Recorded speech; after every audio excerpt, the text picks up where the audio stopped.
There was a monk who lived on the edge of a small town, much to the delight of the townspeople. Whenever he ventured into town to help someone, everyone came out of their homes to give him gifts from their gardens, calling out to him, "Oh, teacher, we're so fortunate to have you living nearby.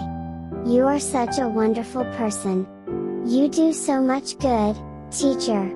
Your presence is such a blessing." To all of this, the monk would always reply, "Is that so? Is that so?"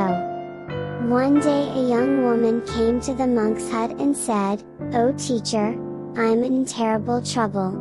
I'm pregnant and my family will disown me. The young man who I love so much has fled to another town because my family would certainly do him harm.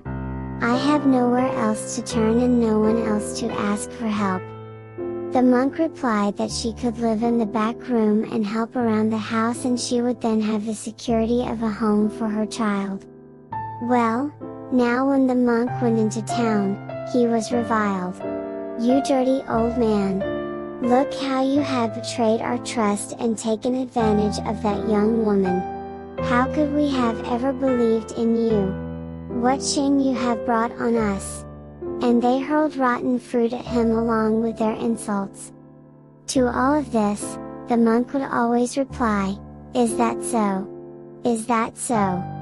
After a while, the father of the child returned to the town and presented himself before the family, saying, "I have spent the past 2 years learning a trade in a neighboring town and now I am able to provide a home for your daughter and grandchild."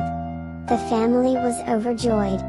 Although it wasn't the best of situations, it was so much better than they had feared that they welcomed their daughter and grandchild back into the family with open arms.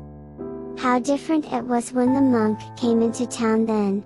The townspeople lined the road every time, presenting him with gifts of food and calling out, "Oh, teacher, how could we have ever doubted you? Look at the wonderful thing you have done. We are so ashamed.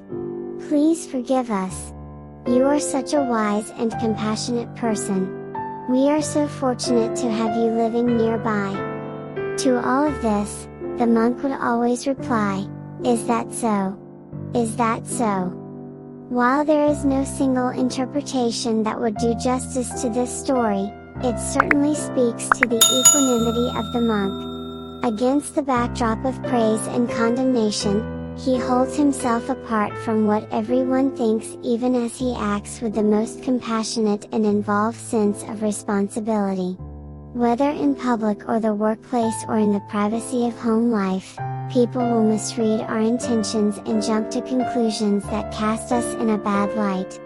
The most straightforward lesson of this story, then, is that by continuing on the most ethical course of action our true intents become known.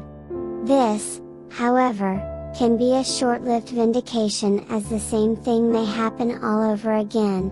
We ought not be pulled off center by shallow praise any more than by shallow criticism.